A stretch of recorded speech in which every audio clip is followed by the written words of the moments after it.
जिस दिन ये देश गुलाम सी, असी नहीं गुलाम। असीं जिस दिन गुलामी मान ली उस दिन सिख तो धर्म की हार हो जाना वखरी गल आ, मान लेना और गल आ।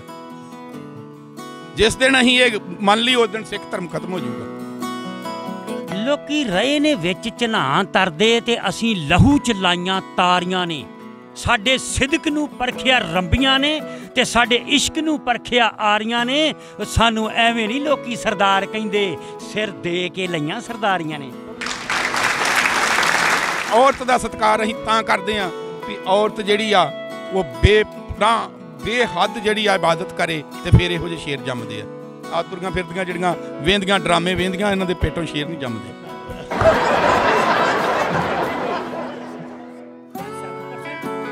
दे रहे हैं 44%। मैं मेरे कान च एडी उच्ची कहण मैं वजीर खजाना की हो गया।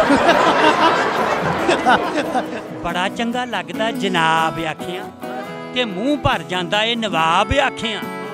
विरसे दा सच्चा पहरेदार लगदा ते पग नाल बंदा सरदार लगदा।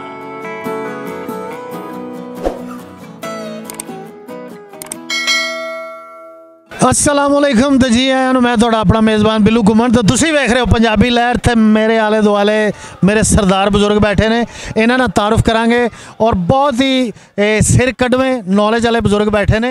इन्हां कोलों मालूमात लवांगे कि जिहड़ियां अज तो पहलां सिखिज़म दे बारे सरदारां दे बारे साडे को इलम नहीं सी। सरदार जी की नाम अपना जी? परमजीत सिंह जज्जेआणी जी। लो जनाब पहला ते सर जी तुहाडा की नाम है जी?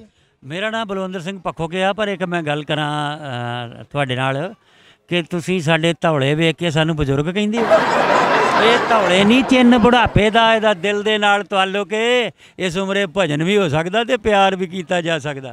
इत्थे रख इन्हां ने गल वधेगी भी इन्हां ने जिहड़ी गल कीती है ना सरदार जी गल वध जानी है।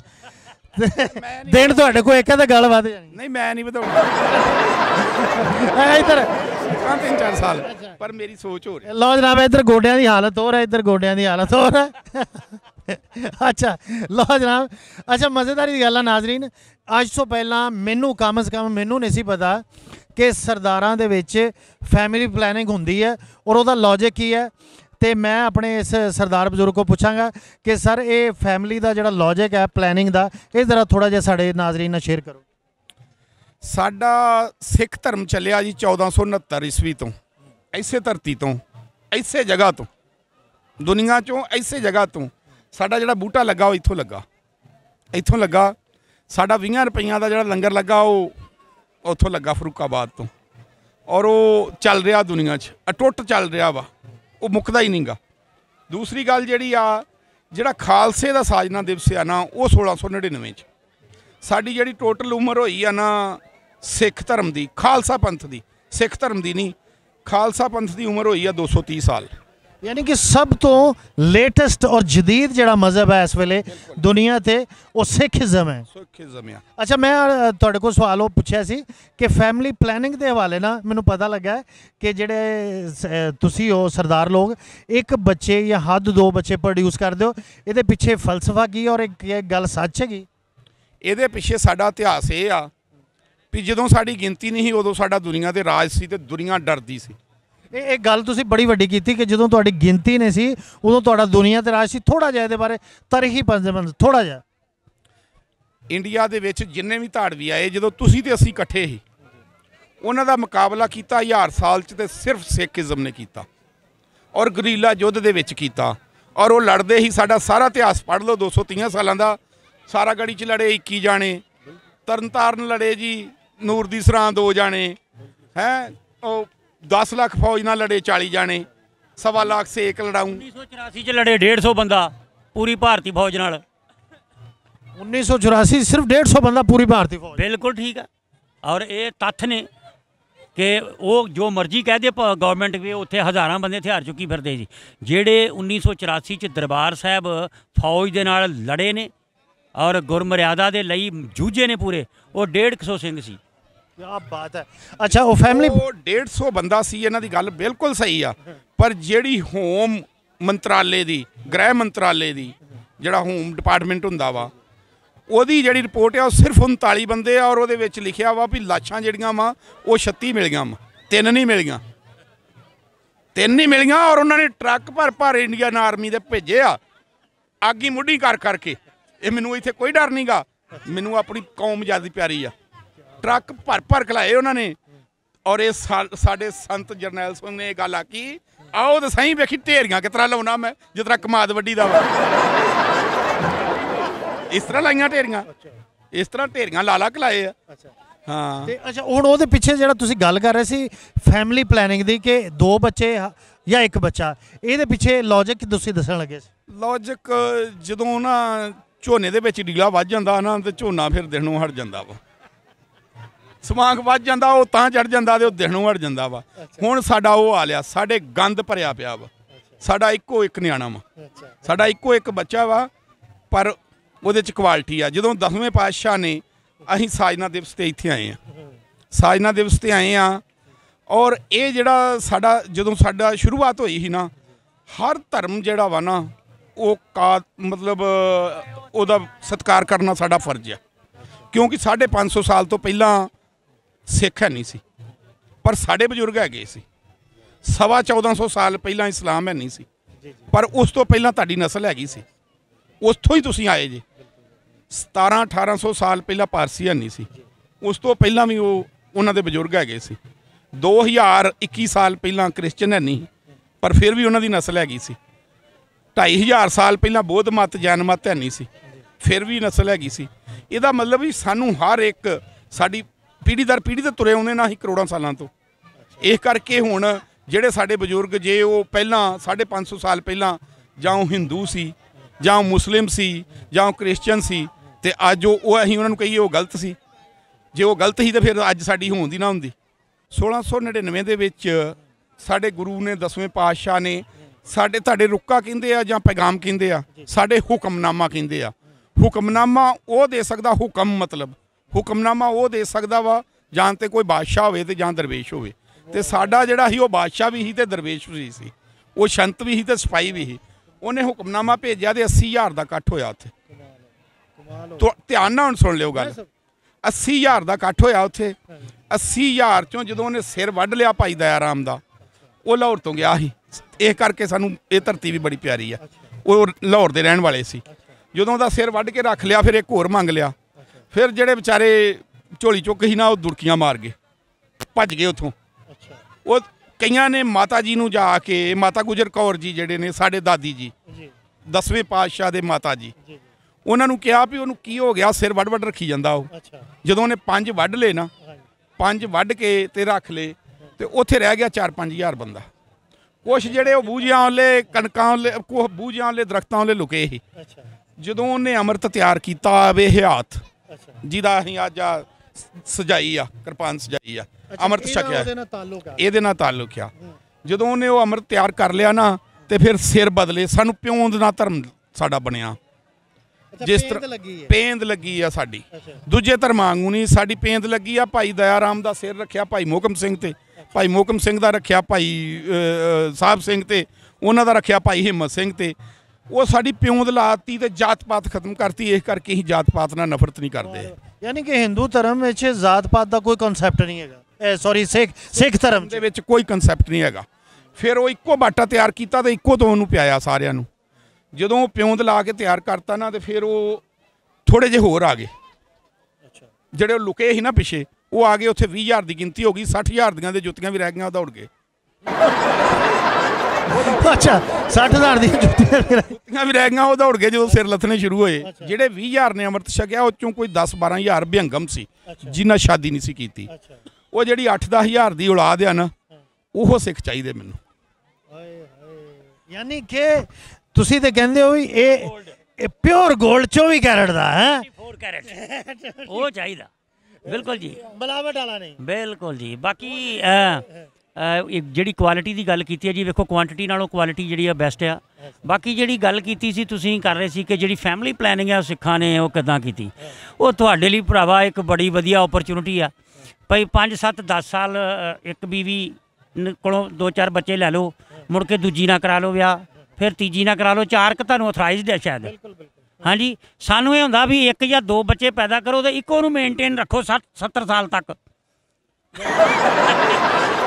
यानी कि बच्चा एक लेना तीवी चो ते ओदी सेहत भी सस्टेन करेगी, बच्चा भी हाई क्वालिटी का होएगा ते लड़ाई झगड़ा भी घट होएगा ते जो एक होएगा ज़्यादा बंटवारे भी नहीं होंगे तो जो एक होएगा उन्होंने पता होएगा कि जिम्मेदारी ज़्यादा मेरी जिम्मेदार भी वो ज़्यादा होएगा और फिर उन्होंने पता होएगा कि यार मैं मेरा ही सिर जाना अगे, मैं ही अगे सिर डाउना, तो वो हर शय सीखेगा, बिजनेस मैनेजमेंट सीखेगा, जिमीदारा सीखेगा और पूरी जिम्मेदारी निभाएगा और फिर ज़मीन भी नहीं वंडी जाएगी। क्यों चौरी साहब इंज ही है ना?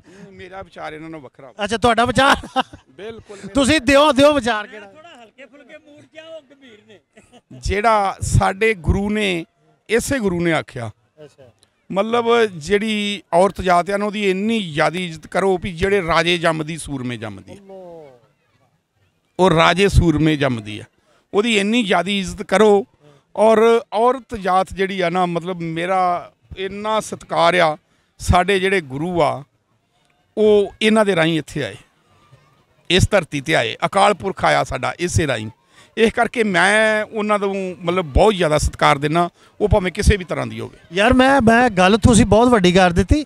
ਮੈਨੂੰ ਤੁਸੀਂ ਦੁਨੀਆ ਤੇ ਬੰਦਾ ਦੱਸੋ, ਉਹ ਨਬੀ ਹੋਵੇ, ਪੈਗੰਬਰ ਹੋਵੇ, ਵਲੀ ਹੋਵੇ, ਕਿਸੇ ਕੰਪਨੀ ਦਾ ਮੈਨੇਜਰ ਹੋਵੇ, ਕੋਈ ਸਰਦਾਰ ਹੋਵੇ, ਮੈਨੂੰ ਦੱਸੋ ਉਹਦਾ ਵਜੂਦ ਦੁਨੀਆ ਤੇ ਔਰਤ ਤੋਂ ਬਗੈਰ ਕਿੱਦਾਂ ਆ ਸਕਦਾ? ਪੋਸੀਬਲ ਹੀ ਨਹੀਂ। ਇਸ ਲਈ ਔਰਤ ਉਹ ਚੀਜ਼ ਹੈ ਜਿਹੜੀ ਮਾਂ ਦੇ ਸ਼ਕਲ 'ਚ ਹੋਵੇ ਤੇ ਉਹਦੇ ਪੈਰਾਂ ਥੱਲੇ ਜੰਨਤ ਕਹੀ ਗਈ ਹੈ, ਜਿਹੜੀ ਭੈਣ ਦੀ ਸ਼ਕਲ 'ਚ ਹੋਵੇ ਤੇ ਉਹ ਤੁਹਾਡੀ ਇੱਜ਼ਤ ਦੀ ਰਖਵਾਲੀ ਹੈ, ਜਿਹੜੀ ਤੁਹਾਡੀ ਬੀਵੀ ਦੀ ਸ਼ਕਲ 'ਚ ਹੋਵੇ ਤੇ ਉਹ ਤੁਹਾਡਾ ਟੱਬਰ ਪਾਲਦੀ ਹੈ। ਇਸ ਲਈ ਮੈਂ ਸਮਝਦਾ ਕਿ ਔਰਤ ਨੂੰ ਵਾਕਈ ਜਿਹੜੇ ਤੁਸੀਂ ਲਫ਼ਜ਼ ਇਸਤੇਮਾਲ ਕੀਤੇ ਹਨ ਕਿ ਔਰਤ ਨੂੰ ਜਿੰਨੀ ਹੋ ਸਕੇ ਇੰਨੀ ਇੱਜ਼ਤ ਦਿਓ, ਇੰਨਾ ਮਾਣ ਦਿਓ, ਤੁਸੀਂ ਮਾਣ ਦਿਓ। ਜਿਹੜੀ ਮਹਾਰਾਜਾ ਰਣਜੀਤ ਸਿੰਘ ਦੀ ਮਾਂ ਸੀ ਨਾ, ਰਾਜ ਕੌਰ, ਉਸ ਟਾਈਮ ਤੇ ਕੁਛ ਧਾੜਵੀ ਜਿਹੜੇ ਆਉਂਦੇ ਸੀ ਨਾ ਤੇ ਕੁੜੀਆਂ ਚੁੱਕ ਕੇ ਲੈ ਜਾਂਦੇ ਸੀ। ਉਹਦੀ ਮਾਂ ਦਾ ਜਨਮ 4 ਵਜੇ ਹੋਇਆ, ਰਾਜ ਕੌਰ ਦਾ, ਮਹਾਰਾਜਾ ਰਣਜੀਤ ਸਿੰਘ ਦੀ ਦਾ। ਉਹਨਾਂ ਨੇ ਨਾ ਘੜੇ 'ਚ ਪਾ ਕੇ ਦੱਬਤੀ, ਜ਼ਮੀਨ 'ਚ ਦੱਬਤੀ, ਘੜੇ 'ਚ ਪਾ ਕੇ ਦੱਬਤੀ। ਸਵੇਰੇ ਇੱਕ ਫਕੀਰ ਆਇਆ 7-8 ਵਜੇ, ਉਹ ਆਇਆ, ਉਹਦੇ ਬਾਬਾ ਜੀ ਪ੍ਰਸ਼ਾਦਾ ਛਕ ਲਓ। ਉਹਦਾ ਕੰਜਰੋ ਪ੍ਰਸ਼ਾਦਾ ਛਕਣ ਨਹੀਂ ਆਇਆ, ਜਿਹੜੀ ਦੱਬੀ ਜੇ ਉਹ ਕੱਢੋ, ਉਹਦੇ ਪੇਟੋਂ ਇਹੋ ਜਿਹਾ ਰਾਜ ਜੰਮਣਾ ਜਿਹਨੇ ਖਾਲਸਾ ਰਾਜ ਪੈਦਾ ਕਰਨਾ। ਇਹ ਇਤਿਹਾਸ ਆ, ਇਹ ਰਿਐਲਿਟੀ ਆ। ਯਾਨੀ ਕਿ ਇਸ ਇਹਨਾਂ ਗੱਲਾਂ ਦਾ ਤੇ ਨੌਜਵਾਨ ਨਸਲ ਨੂੰ ਦੂਰ ਦੂਰ ਤੱਕ ਨਹੀਂ ਪਤਾ। ਮਿਸਾਲਾਂ ਉਹ ਦਿੰਦੇ ਨੇ ਰਣਜੀਤ ਸਿੰਘ ਦੀਆਂ, ਗੱਲਾਂ ਉਹ ਕਰਦੇ ਨੇ, ਲੇਕਿਨ ਉਹਨੂੰ ਇਤਿਹਾਸ ਦਾ ਨਹੀਂ ਪਤਾ ਹੈਗਾ। ਇਹੋ ਹੀ ਤੇ ਮੈਂ ਪੰਜਾਬ 1799 ਚੈਨਲ ਕਿਉਂ ਸ਼ੁਰੂ ਕੀਤਾ? ਮੈਂ ਸਿਰਫ ਇਹ ਦੱਸਣ ਲਈ ਕੀਤਾ ਵਾ। ਚਲੋ ਮੈਂ ਬੇਨਤੀ ਵੀ ਕਰਦਾ ਵੀ ਇਹਨੂੰ ਸਬਸਕ੍ਰਾਈਬ ਕਰੋ, ਮੇਰੇ ਪੇਜ ਆ 1799 ਨੂੰ ਲਾਈਕ ਕਰੋ। ਮੈਂ ਇਹੋ ਹੀ ਗੱਲਾਂ ਦੱਸੂੰਗਾ ਇਹ ਸਾਰੀਆਂ, ਔਰ ਮੈਂ ਇਹ ਸਿੱਖਾਂ ਲਈ ਨਹੀਂ ਕੀਤਾ, ਇਹ ਮੈਂ ਪੰਜਾਬੀਆਂ ਲਈ ਕੀਤਾ। ਪੰਜਾਬੀ ਜਿਹੜੇ ਭਾਵੇਂ ਉਹ ਲੈਂਦੇ ਤੇ ਭਾਵੇਂ ਛੱਡਦੇ। ਹੁਣ ਤੁਸੀਂ ਮੈਨੂੰ ਵਿੱਚ ਸਵਾਲ ਨਾ ਕਰੋ। ਹੁਣ ਨਹੀਂ ਕਰਦਾ ਮੈਂ ਉੱਠ ਕੇ ਚਲੇ ਜਾਣਾ, ਮਾਈਕ ਲੈ ਜਾਣਾ। ਨਾ ਆਪਾਂ ਗੰਭੀਰ। ਕਿਉਂਕਿ ਜਦੋਂ ਸਾਡਾ ਖਾਲਸਾ ਰਾਜ ਕਾਇਮ ਹੋਇਆ ਸੀ ਨਾ, ਤੇ ਉਦੋਂ ਜਿਹੜਾ ਸਾਡਾ ਰਾਜਾ ਸੀ ਉਹ ਮਹਾਰਾਜਾ ਰਣਜੀਤ ਸਿੰਘ ਸੀ, ਜਿਹੜਾ ਵਿਦੇਸ਼ ਮੰਤਰੀ ਸੀ, ਦੁਨੀਆ ਨਾਲ ਸਾਰੇ ਸੰਪਰਕ ਕਰਦਾ ਸੀ। ਉਹ ਫਰੈਂਚ ਵੀ ਜਾਣਦਾ ਸੀ, ਉਹ ਡੁੱਚ ਵੀ ਜਾਣਦਾ ਸੀ, ਉਹ ਅਰਬੀ ਵੀ ਜਾਣਦਾ ਸੀ, ਫਾਰਸੀ ਵੀ ਜਾਣਦਾ ਸੀ, ਪੰਜਾਬੀ ਵੀ ਜਾਣਦਾ। ਉਹ ਫਕੀਰ ਜੀਜੂਦੀਨ ਸੀ। ਜਿਹੜਾ ਸਾਡਾ ਡਿਫੈਂਸ ਮਿਨਿਸਟਰ ਸੀ ਉਹ ਭਾਈ ਮੋਹਕਮ ਚੰਦ ਸੀ, ਹਿੰਦੂ ਵੀ ਸੀ, ਮੁਸਲਿਮ ਵੀ ਸੀ, ਸਿੱਖ ਵੀ ਸੀ, ਦੁਨੀਆ ਨੂੰ ਵਕਤ ਪਾਇਆ ਸੀ। ਅੱਜ ਲੋਕ ਤਰਲੇ ਲੈਂਦੇ ਆ, ਮੈਂ ਇੰਗਲੈਂਡ ਜਾਣਾ, ਮੈਂ ਕੈਨੇਡਾ ਜਾਣਾ, ਮੈਂ ਫਲਾਉਣਾ ਜਾਣਾ। ਉਦੋਂ 1 ਰੁਪਈਏ ਦੇ 19 ਪਾਉਂਡ ਸੀ। 1 ਰੁਪਈਏ ਦੇ 19 ਪਾਉਂਡ ਸੀ। ਉਹ ਯੂਰਪ ਵਾਲੇ ਦੂਜੇ ਇੱਥੇ ਨੌਕਰੀ ਕਰਨ ਨੂੰ ਤਰਲੇ ਲੈਂਦੇ। ਉਹ GDP ਦਾ 1 ਰੁਪਿਆ = 15 ਪਾਉਂਡ, ਔਰ ਉਹ ਇੱਥੇ ਨੌਕਰੀ ਕਰਨ ਆਉਂਦੇ ਸੀ। ਇਹ ਕਿਹੜੇ ਸੰਨ ਦੀ ਗੱਲ ਹੈ? ਮਹਾਰਾਜਾ ਰਣਜੀਤ ਸਿੰਘ ਜੀ ਦੇ ਟਾਈਮ ਦੀ ਗੱਲ ਹੈ ਜੀ। ਇਹ 47 ਚ ਵੀ ਰੁਪਈਏ ਦਾ ਡਾਲਰ ਸੀ। 47 ਚ ਵੀ ਰੁਪਈਏ ਦਾ ਡਾਲਰ ਸੀ। ਜਿਸ ਦਿਨ ਇਹ ਦੇਸ਼ ਗੁਲਾਮ ਸੀ, ਅਸੀਂ ਨਹੀਂ ਗੁਲਾਮ। ਜਿਸ ਦਿਨ ਇਹ ਦੇਸ਼ ਗੁਲਾਮ ਸੀ, ਅਸੀਂ ਨਹੀਂ ਗੁਲਾਮ। ਅਸੀਂ ਜਿਸ ਦਿਨ ਗੁਲਾਮੀ ਮੰਨ ਲਈ, ਉਸ ਦਿਨ ਸਿੱਖ ਤੋਂ ਧਰਮ ਦੀ ਹਾਰ ਹੋ ਜਾਣਾ ਵੱਖਰੀ ਗੱਲ ਆ, ਮੰਨ ਲੈਣਾ ਹੋਰ ਗੱਲ ਆ। ਜਿਸ ਦਿਨ ਅਸੀਂ ਇਹ ਮੰਨ ਲਈ, ਉਸ ਦਿਨ ਸਿੱਖ ਧਰਮ ਖਤਮ ਹੋ ਜਾਊਗਾ, ਉਸ ਦਿਨ ਸਿੱਖ ਧਰਮ ਨਹੀਂ ਰਹੂਗਾ। ਯਾਰ ਇਹ ਜਿਹੜਾ ਸਰਦਾਰ ਜੀ ਜਿਹੜੀ ਤੁਸੀਂ ਇਹ ਗੱਲ ਕੀਤੀ ਹੈ ਨਾ, ਹੁਣ ਮੈਨੂੰ ਇਸ ਗੱਲ ਦਾ ਪਤਾ ਲੱਗਾ ਕਿ ਤੁਹਾਨੂੰ ਸਰਦਾਰ ਜੀ ਕਿਉਂ ਕਹਿੰਦੇ ਆ। ਇਹ ਮੈਂ ਬੜੇ ਲੋਕਾਂ ਕੋਲ ਪੁੱਛਿਆ, ਲੇਕਿਨ ਇਹ ਤੁਸੀਂ ਗੱਲ ਹੁਣ ਜਿਹੜੀ ਮੈਨੂੰ ਦੱਸੀ ਹੈ ਨਾ, ਮੈਨੂੰ ਇਹ ਫਲਸਫਾ ਹੁਣ ਸਮਝ ਆਇਆ ਕਿ ਇਹ ਜਿਹੜਾ ਲਫ਼ਜ਼ ਸਰਦਾਰ ਜੀ ਹੈ ਨਾ, ਇਹ ਕਿਉਂ ਕਹਿੰਦੇ ਆ। ਆਹ ਗੱਲ ਤੁਸੀਂ ਦੱਸੀ ਕਿ ਜਿੱਦਣ ਇਹ ਸਰਦਾਰ ਗੁਲਾਮ ਹੋ ਗਿਆ ਨਾ, ਸਿੱਖ ਗੁਲਾਮ ਹੋ ਗਿਆ, ਉਦੋਂ ਸਮਝ ਲਓ ਕਿ ਇਹਦਾ ਇਸ ਧਰਤੀ ਦੇ ਉੱਤੇ ਆਖਰੀ ਦਿਨ ਹੈ, ਬਿਲਕੁਲ ਖਤਮ ਹੋ ਗਈ ਉਹ ਦਿਨ ਕਹਾਣੀ। ਜਿਹੜਾ ਮੈਂ ਹੋਰ ਕਲੀਅਰ ਕਰ ਦਿਆਂ। ਜੀ ਲੋਕੀ ਰਹੇ ਨੇ ਵਿੱਚ ਝਨਾਨ ਤਰਦੇ ਤੇ ਅਸੀਂ ਲਹੂ ਚਲਾਈਆਂ ਤਾਰੀਆਂ ਨੇ, ਸਾਡੇ ਸਿਦਕ ਨੂੰ ਪਰਖਿਆ ਰੰਬੀਆਂ ਨੇ ਤੇ ਸਾਡੇ ਇਸ਼ਕ ਨੂੰ ਪਰਖਿਆ ਆਰੀਆਂ ਨੇ। ਸਾਨੂੰ ਐਵੇਂ ਨਹੀਂ ਲੋਕੀ ਸਰਦਾਰ ਕਹਿੰਦੇ, ਸਿਰ ਦੇ ਕੇ ਲਈਆਂ ਸਰਦਾਰੀਆਂ ਨੇ। ਕਿ ਸਰਦਾਰੀਆਂ ਐਵੇਂ ਨਹੀਂ ਲੱਭੀਆਂ, ਇਹ ਸਿਰ ਦੇ ਕੇ ਲਈਆਂ ਨੇ। ਇਹ ਸਾਨੂੰ ਕਿਸੇ ਛਾਬੀ 'ਚ ਰੱਖ ਕੇ ਨਹੀਂ ਦਿੱਤੀਆਂ, ਇਹ ਕਿਸੇ ਨੇ ਕੋਈ ਮੰਗਿਆ ਨਹੀਂ ਦਿੱਤੀਆਂ। ਇਹਦੇ ਲਈ ਲਹੂ ਦਿੱਤਾ ਤੇ ਇਹਦੇ ਲਈ ਸਿਰ ਦਿੱਤਾ। ਵਾਹ ਵਾਹ, ਲਾਜਵਾਬ। ਇੱਕ ਹੋਰ ਗੱਲ, ਦਸਤਾਰ ਸਾਡੇ ਲਈ ਕੀ ਆ? ਕਹਿੰਦੇ ਬੜਾ ਚੰਗਾ ਲੱਗਦਾ ਨਵਾਬ ਆਖਿਆਂ ਤੇ ਮੂੰਹ ਭਰ ਜਾਂਦਾ ਏ ਜਨਾਬ ਆਖਿਆਂ। ਅੱਛਾ, ਇਹ ਤੁਸੀਂ ਨਾ ਰਿਪੀਟ ਕਰਿਆ ਕਰੋ, ਬੜੀ ਲਾਜਵਾਬ ਪੋਇਟਰੀ ਹੈ। ਹਾਂਜੀ ਹਾਂਜੀ, ਬੜਾ ਚੰਗਾ ਲੱਗਦਾ ਜਨਾਬ ਆਖਿਆਂ ਤੇ ਮੂੰਹ ਭਰ ਜਾਂਦਾ ਏ ਨਵਾਬ ਆਖਿਆਂ। ਵਿਰਸੇ ਦਾ ਸੱਚਾ ਪਹਿਰੇਦਾਰ ਲੱਗਦਾ ਤੇ ਪੱਗ ਨਾਲ ਬੰਦਾ ਸਰਦਾਰ ਲੱਗਦਾ। ਪੱਗ ਨਾਲ ਬੰਦਾ ਸਰਦਾਰ ਲੱਗਦਾ। ਲਾਜਵਾਬ ਹੋ ਗਿਆ ਜੀ, ਲਾਜਵਾਬ ਹੋ ਗਿਆ। ਸਰਦਾਰ ਜੀ ਕਮਾਲ ਨਹੀਂ ਕਰ ਦਿੱਤਾ, ਜਿੱਦਾਂ ਦਰਿਆ ਨੂੰ ਖੂਜ਼ੇ 'ਚ ਬੰਦ ਕਰ ਦਿੱਤਾ ਹੈ। ਔਰ ਵਾਕਿਆ ਹੀ ਮਕਸਦ ਸਾਡੇ ਹਜੇ ਵੀ ਜਿਹੜੀ ਪੱਗ ਅਸੀਂ ਬੰਨ੍ਹਨੇ ਨਾ ਪੰਜਾਬ 'ਚ, ਉਹ ਇੱਕ ਸਰਦਾਰੀ ਦੀ ਨਿਸ਼ਾਨੀ ਹੈ, ਇੱਕ ਰਾਠਪੁਣੇ ਦੀ ਨਿਸ਼ਾਨੀ ਹੈ। ਔਰ ਤੁਹਾਨੂੰ ਤੇ ਵਿਰਸੇ 'ਚ ਮਿਲੀ ਹੈ। ਪੂਰਾ ਪਰਿਵਾਰ ਲੱਗਾ ਹੈ। ਉਹ ਕਹਿੰਦੇ ਨੇ ਮਤਲਬ ਵੀ ਇਹ ਐਵੇਂ ਨਹੀਂ, ਇਹ ਦਸਤਾਰ ਜਿਹੜੀ ਮਿਲ ਗਈ, ਵਿਰਸੇ ਨੂੰ ਆਪਣੇ ਪਛਾਣਿਆ ਹੀ ਨਹੀਂ। ਵਿਰਸੇ ਨੂੰ ਆਪਣੇ ਪਛਾਣਿਆ ਹੀ ਨਹੀਂ। ਇਹ ਪੱਗ ਮਿਲੀ ਕਿਵੇਂ, ਇਹ ਜਾਣਿਆ ਹੀ ਨਹੀਂ। ਇਹ ਪੱਗ ਮਿਲੀ ਕਿਵੇਂ, ਇਹ ਜਾਣਿਆ ਹੀ ਨਹੀਂ। ਦਾ ਉੱਤੇ ਸਾਰਾ ਪਰਿਵਾਰ ਲੱਗਦਾ, ਦਾ ਉੱਤੇ ਸਾਰਾ ਪਰਿਵਾਰ ਲੱਗਦਾ ਤੇ ਪੱਗ ਨਾਲ ਬੰਦਾ ਸਰਦਾਰ ਲੱਗਦਾ। ਪੱਗ ਨਾਲ ਬੰਦਾ ਸਰਦਾਰ ਲੱਗਦਾ। ਕੀ ਬਾਤ ਹੈ। ਰਾਜ ਸਥਾਪਿਤ ਕੀਤਾ ਸੀ ਨਾ, ਅਹਿਮਦ ਸ਼ਾਹ ਅਬਦਾਲੀ ਇੱਥੇ ਲੁੱਟਦਾ ਰਿਹਾ, ਲਾਹੌਰ ਛੱਡ ਕੇ ਲੋਕੀ ਭੱਜ ਜਾਂਦੇ ਸੀ। ਉਦੋਂ ਕਹਿੰਦੇ ਸੀ ਖਾਦਾ ਪੀਤਾ ਲਾਏ ਦਾ ਤੇ ਬਾਕੀ ਅਹਿਮਦ ਸ਼ਾਹ ਦਾ। ਬਿਲਕੁਲ ਸੱਚ ਕਹਿ ਰਹੇ। ਔਰ ਜਿਸ ਦਿਨ ਉਹਦਾ ਪੋਤਰਾ ਸ਼ਾਹ ਜਮਾਨ ਖਾਂ ਆਇਆ ਨਾ, ਤੇ ਉਧਰੋਂ ਮਹਾਰਾਜਾ ਰਣਜੀਤ ਸਿੰਘ ਦੀ ਉਮਰ ਅਜੇ 12-13 ਸਾਲ ਸੀ। ਉਹ ਲਾਹੌਰ ਦੇ ਵਿੱਚ ਆਇਆ, ਉਹ ਆਂਦਾ ਤੇਰੇ ਪਿਓ ਨਾਲ ਤੇਰੇ ਦਾਦੇ ਨਾਲ ਮੇਰਾ ਦਾਦਾ ਚੜ੍ਹਤ ਸੋਂ ਲੜਦਾ ਰਿਹਾ ਈ, ਤੇ ਦੁਨੀਆ ਨੂੰ ਮਾਰਦਾ ਇੱਧਰ ਆ। ਉਹਦਾ ਪੋਤਰਾ ਆਇਆ ਈ, ਤੂੰ ਅਹਿਮਦ ਸ਼ਾਹ ਦਾ ਪੋਤਰਾ ਤੇ ਬਾਹਰ ਨਿਕਲ।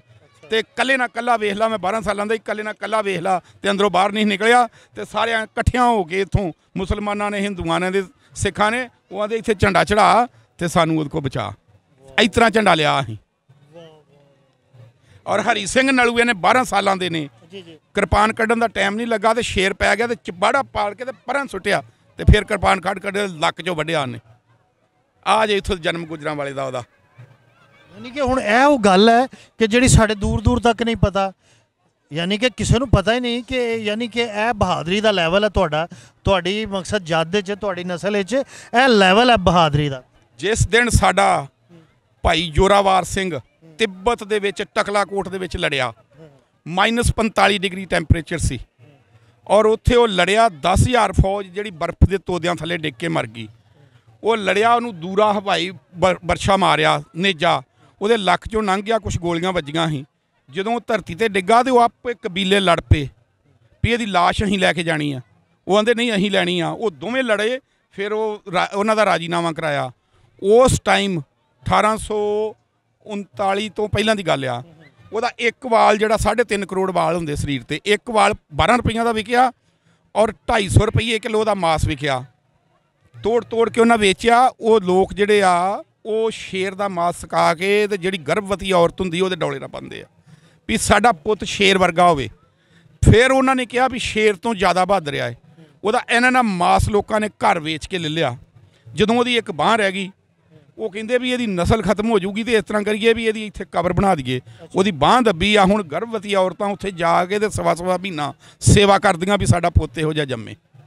-45 ਡਿਗਰੀ 'ਚ ਲੜਿਆ। ਬੇਸ਼ੱਕ ਦੁਸ਼ਮਣੀ ਸੀ, ਪਰ ਬਹਾਦਰੀ ਦਾ ਉਹਦਾ ਸਤਿਕਾਰ, ਉਹਦੀ ਰਿਸਪੈਕਟ ਇੰਨੀ ਕੀਤੀ ਗਈ ਕਿ ਉਹ ਦੁਸ਼ਮਣ ਲੋਕ ਵੀ ਚਾਹੁੰਦੇ ਸੀ ਵੀ ਸਾਡੇ ਘਰ ਇਸ ਬੰਦੇ ਵਰਗਾ ਯੋਧਾ ਪੈਦਾ ਹੋਵੇ। ਔਰ ਲੇਟੈਸਟ ਕਰਨਲ ਸ਼ੇਰ ਖਾਨ ਦੀ ਗੱਲ ਅਸੀਂ ਕੀਤੀ ਆ, ਔਰ ਮਹਿੰਦਰ ਪ੍ਰਤਾਪ ਸਿੰਘ ਬ੍ਰਿਗੇਡੀਅਰ, ਔਰ ਜੰਗ ਦੇ ਵਿੱਚ ਉਹਦੀ ਰਾਈਟਿੰਗ ਦੇ ਉੱਤੇ ਨਿਸ਼ਾਨੇ ਹੈਦਰ ਮਿਲਿਆ। ਅਸੀਂ ਉਹ ਕੌਮ ਹੈ, ਅਸੀਂ ਬਹਾਦਰ ਦੁਸ਼ਮਣ ਦੀ ਵੀ ਸਿਫਤ ਕਰਦੇ ਹਾਂ, ਸਲੂਟ ਕਰਦੇ ਹਾਂ। ਯਾਨੀ ਕਿ ਤੁਸੀਂ ਨਾਜ਼ਰੀਨ ਗੱਲ ਸੁਣਨ ਵਾਲੀ ਹੈ ਕਿ ਇਹਨਾਂ ਦਾ ਮੁਨਸਫਪਨ ਦੇਖੋ, ਕਿਉਂਕਿ ਬਹਾਦਰ ਜਿਹੜਾ ਨਾ ਉਹ ਬਹਾਦਰ ਦੀ ਸਰਾਹਤਾ ਕਰਦਾ। ਬਹਾਦਰ ਨੂੰ ਚਾਹੁੰਦਾ। ਜ਼ਬਰਦਸਤੀ ਉਹਦੀ ਡੈੱਡ ਬੋਡੀ ਦਿੱਤੀ ਹੈ ਸ਼ੇਰ ਖਾਨ ਦੀ ਵੀ ਲੈ ਜਾਓ, ਇਹਨੂੰ ਸਤਿਕਾਰੋ। ਇਹੋ ਜਿਹਾ ਸ਼ੇਰ ਨਹੀਂ ਜੇ ਜੰਮਦਾ ਯਾਰ ਕੋਈ ਮਾਂ ਜੰਮਦੀ। ਔਰ ਔਰਤ ਦਾ ਸਤਿਕਾਰ ਅਸੀਂ ਤਾਂ ਕਰਦੇ ਹਾਂ ਵੀ ਔਰਤ ਜਿਹੜੀ ਆ ਉਹ ਬੇਹੱਦ ਜਿਹੜੀ ਆ ਇਬਾਦਤ ਕਰੇ ਤੇ ਫਿਰ ਇਹੋ ਜਿਹੇ ਸ਼ੇਰ ਜੰਮਦੇ ਆ। ਆ ਤੁਰੀਆਂ ਫਿਰਦੀਆਂ ਜਿਹੜੀਆਂ ਵੇਂਦੀਆਂ ਡਰਾਮੇ ਵੇਂਦੀਆਂ ਇਹਨਾਂ ਦੇ ਪੇਟੋਂ ਸ਼ੇਰ ਨਹੀਂ ਜੰਮਦੇ। ਐਸੇ ਤੁਸੀਂ ਜਨਾਬ ਵਾਲਾ ਲਵੇਟ ਕੇ ਉਧਰ ਮਾਰਿਆ ਸਾਰਿਆਂ ਨੂੰ। ਬਿਲਕੁਲ ਮਾਰਿਆ। ਨਹੀਂ ਨਹੀਂ ਹੱਥ ਹੌਲਾ ਰੱਖੋ ਤੁਸੀਂ, ਇਸ ਤਰ੍ਹਾਂ ਨਹੀਂ ਇਸ ਤਰ੍ਹਾਂ ਨਹੀਂ। ਅੱਛਾ ਹੁਣ ਉਹ ਜਿਹੜੀ ਬਜਟ ਵਾਲੀ ਕੈਲਕੂਲੇਸ਼ਨ ਸੀ ਨਾ ਉਹ ਜ਼ਰਾ ਮੈਨੂੰ ਥੋੜਾ ਜਿਹਾ ਕਰ ਦਿਓ। ਉਹ ਹਾਂ ਕਿਉਂਕਿ 1.7 ਤੁਹਾਡੀ ਆਬਾਦੀ ਹੈ ਇੰਡੀਆ ਦੇ ਵਿੱਚ, ਔਰ ਤੁਹਾਡੇ ਨਾਲ ਮਕਸਦ ਜਿਹੜਾ ਜ਼ੁਲਮ ਹੋ ਰਿਹਾ, ਜਿਹੜੀ ਜ਼ੁਲਮ ਦੀ ਦਾਸਤਾਨ ਰਕਮ ਹੋ ਰਹੀ ਹੈ, ਉਹ ਜ਼ਰਾ ਮੈਨੂੰ ਬਜਟ ਦੇ ਜਰਾ ਜਿਹੜੇ ਥੋੜੇ ਸਟੈਟਿਕ ਹੈ ਨਾ ਉਹ ਸ਼ੇਅਰ ਕਰ ਦਿਓ। ਸਾਡੇ ਨਾਲ ਜ਼ੁਲਮ ਨਹੀਂ ਹੋ ਰਿਹਾ, ਸਾਡੇ ਤੋਂ ਡਰਦੇ ਆ। ਅੱਛਾ ਨਹੀਂ ਬਹਰਹਾਲ ਕੋਸ਼ਿਸ਼ ਤੇ ਕਰ ਰਹੇ ਨਾ, ਉਹ ਕੋਸ਼ਿਸ਼ ਕਰਦੇ ਆ ਵੀ ਮਾਈ ਉੱਠ ਪੇ ਤੇ ਰਗੜ ਦੇਣਗੇ ਫੇਰ ਉਹ ਜਿਸ ਤਰ੍ਹਾਂ ਸ਼ਰਦਾਈ ਘੋੜਦੇ ਨਾ ਨਿਹੰਗ ਸਿੰਘ ਵੀ ਇਹਨਾਂ ਘੋੜ ਦੇਣਾ ਫੇਰ ਇਹਨਾਂ ਨੂੰ ਦੱਬ ਕੇ ਰੱਖੋ ਦੱਬ ਕੇ ਰੱਖੋ। ਅਸੀਂ ਇਹ ਮਤਲਬ ਇਹ ਕੌਮ ਜਿਹੜੀ ਹੈ ਨਾ ਇਹ ਕਦੀ ਵੀ ਨਹੀਂ। ਟੋਟਲ ਬਜਟ ਕਿੰਨਾ ਇੰਡੀਆ ਦਾ? ਬਜਟ 34 ਲੱਖ ਕਰੋੜ ਦਾ ਸਾਲ ਦਾ ਬਜਟ ਹੈ। ਉਹਦੇ ਚ ਰੇਲਵੇ ਦੇ, ਉਹਦੇ ਚ ਸ਼ਰਾਬ ਦੇ, ਉਹ ਹਰ ਇੱਕ ਉਹਦੇ ਚ 6 ਲੱਖ ਕਰੋੜ ਰੁਪਈਆ ਜਿਹੜਾ ਵਾ ਨਾ ਉਹ ਇਨਕਮ ਟੈਕਸ ਦਾ ਵਾ, ਜਿਹੜੇ ਲੋਕਾਂ ਤੋਂ ਇਨਕਮ ਟੈਕਸ ਕਰਾਇਆ ਜਾਂਦਾ ਵਾ। ਸਾਡੀ ਆਬਾਦੀ ਟੋਟਲ ਵਰਲਡ 'ਚ 3 ਕਰੋੜ 29 ਲੱਖ ਆ, ਇੰਡੀਆ 'ਚ 2 ਕਰੋੜ ਦੇ ਆਸ-ਪਾਸ ਆ ਜਿਹੜੇ ਸਿੱਖ ਆ, ਔਰ 6 ਲੱਖ ਕਰੋੜ ਚੋਂ 44% ਟੈਕਸ ਅਸੀਂ ਇਕੱਲੇ ਸਿੱਖ ਦਿੰਦੇ ਆ। ਅੱਛਾ 44% 6 ਲੱਖ ਕਰੋੜ ਚੋਂ ਪਾਪੂਲੇਸ਼ਨ 1.7% ਟੈਕਸ ਅਸੀਂ ਦੇ ਰਹੇ ਆ 44%। ਮੇਰੇ ਕੰਨ ਚ ਐਡੀ ਉੱਚੀ ਕਹਿੰਦੇ ਮੈਂ ਵਜ਼ੀਰ ਖਜ਼ਾਨਾ ਕੀ ਹੋ ਗਿਆ? ਮੈਂ ਕਿਹਾ ਸਟੈਟਿਕਸ ਕਿਤੇ ਭੁਲੇਖਾ ਨਾ ਲੱਗ ਜੇ। ਹਾਂਜੀ ਅੱਛਾ ਮੈਂ ਡਰ ਗਿਆ, ਮੈਂ ਕਿਹਾ ਕਰ ਮੈਂ ਜਨਾਬ ਪਰਸ ਚੁੱਕ ਲਿਆ ਇਹਨਾਂ ਦਾ, ਮੈਨੂੰ ਐਡੇ ਜ਼ੋਰ ਨਾਲ ਕਹਿਣ ਦਾ। ਅੱਛਾ ਇਹ ਕਮਾਲ ਦੀ ਗੱਲ ਆ। ਦੇਖੋ ਮੈਂ ਨਾਜ਼ਰੀਨ ਤੁਹਾਨੂੰ ਦੱਸਾਂ ਪੰਜਾਬੀ ਲਹਿਰ ਦੇ ਬਿਹਾਫ ਤੇ ਕਿ ਇਹ ਜਿਹੜੇ ਮੇਰੇ ਸਰਦਾਰ ਬਜ਼ੁਰਗ ਨੇ ਜਿਹੜੀ ਇਹਨਾਂ ਨੇ ਸਾਡੇ ਨਾਲ ਗੁਫ਼ਤਗੂ ਸ਼ੇਅਰ ਕੀਤੀ ਹੈ ਨਾ, ਉਹ ਐਸੈਂਸ ਹੈ ਇਹ ਸਾਰੀ ਗੈਦਰਿੰਗ ਦਾ ਨਾ। ਮੈਂ ਸਮਝਦਾ ਨਾ ਇੰਨੀ ਇਨਫੋਰਮੇਟਿਵ, ਨਾ ਐਡੀ ਲੌਜੀਕਲੀ, ਨਾ ਐਡੀ ਤਾਰੀਖੀ ਗੁਫ਼ਤਗੂ ਤੁਹਾਨੂੰ ਨਹੀਂ ਮਿਲ ਸਕਦੀ। ਔਰ ਇਨਸ਼ਾਅੱਲਾ ਤਾਲਾ ਜਦੋਂ ਤੁਸੀਂ ਸਾਡਾ ਚੈਨਲ ਦੇਖੋਗੇ, ਇਹਨਾਂ ਬਜ਼ੁਰਗਾਂ ਦੀ ਗੁਫ਼ਤਗੂ ਸੁਣੋਗੇ, ਤੁਸੀਂ ਵਾਕਈ ਕਹੋਗੇ ਕਿ ਪੰਜਾਬੀ ਲਹਿਰ ਲਾਜਵਾਬ ਆ ਔਰ ਇਹਨਾਂ ਦੀ ਕਲੈਕਸ਼ਨ ਲਾਜਵਾਬ ਹੈਗਾ। ਨਾ ਸਾਨੂੰ ਘੜੀ ਮੁੜੀ ਬਜ਼ੁਰਗ ਕਹਿ ਕਮੈਂਟ 'ਚ ਲੋਕੀ ਗਾਲਾਂ ਕੱਢਣਗੇ। ਇਹ ਜਿਹੜੇ ਮੁੰਡੇ ਨੇ, ਇਹ ਜਿਹੜੇ ਮੁੰਡੇ ਮੇਰੇ ਹਾਲ ਨਹੀਂ ਜਵਾਨੀ ਸਾਡੀ ਨਿਕਲ ਗਈ, 40 ਸਾਲ ਜਵਾਨੀ ਨਿਕਲ ਗਈ ਹੈ। 52 ਸਾਲ ਮੇਰੀ ਉਮਰ ਆ। 53 ਸਾਲਾਂ ਦਾ ਜਿੰਨੇ ਬੈਗ ਫੜਿਆ ਕੋਈ ਗੱਲ ਨਹੀਂ, ਫਿਰ ਕੀ ਹੈ ਛੋਟਾ ਵੀਰ ਹੈ ਮੇਰਾ ਛੋਟਾ। ਜਦੋਂ ਅਸੀਂ ਧੀ ਵਿਆਹ ਲੈਨੇ ਆ ਨਾ ਤੇ ਫਿਰ ਸਾਨੂੰ ਕੋਈ ਬਜ਼ੁਰਗ ਆਖੇ ਮੈਨੂੰ ਤੇ ਮੈਂ ਬੜਾ ਕੁਝ। ਕੀ ਬਾਤ ਹੈ। ਮੈਂ ਯਕੀਨ ਕਰੋ ਕਿ ਇੰਨਾ ਪਿਆਰ ਲੈ ਕੇ ਜਾ ਰਿਹਾ ਤੁਹਾਡੇ ਵੱਲੋਂ, ਔਰ ਇਹ ਜਿਹੜੀ ਨਸ਼ਿਸਤ ਹੈ ਨਾ ਇਹ ਸਾਰੀ ਜ਼ਿੰਦਗੀ ਯਾਦ ਰਹਿਣੀ ਹੈ। ਔਰ ਮੇਰੀ ਗੁਰੂ ਅੱਗੇ ਕਿਰਪਾ, ਆਪਣੇ ਸੋਹਣੇ ਰੱਬ ਅੱਗੇ ਦੁਆ ਮੇਰੀ ਕਿ ਅੱਲਾਹ ਤਾਲਾ ਤੁਹਾਨੂੰ ਆਪਣੇ ਘਰ 'ਚ ਆਪਣੇ ਜੀਆ ਜੰਤ 'ਚ ਖੈਰਾਂ ਨਾਲ ਲੈ ਕੇ ਜਾਵੇ ਔਰ ਇਹ ਪਿਆਰ ਮੁਹੱਬਤ ਸਾਡਾ ਇੰਝ ਹੀ ਕਾਇਮ ਰਵੇ। ਤੁਸੀਂ ਵੇਖ ਰਹੇ ਸੀ ਬਿੱਲੂ ਘੁੰਮਣਾ ਪੰਜਾਬੀ ਲਹਿਰ। ਰੱਬ ਰੱਖ।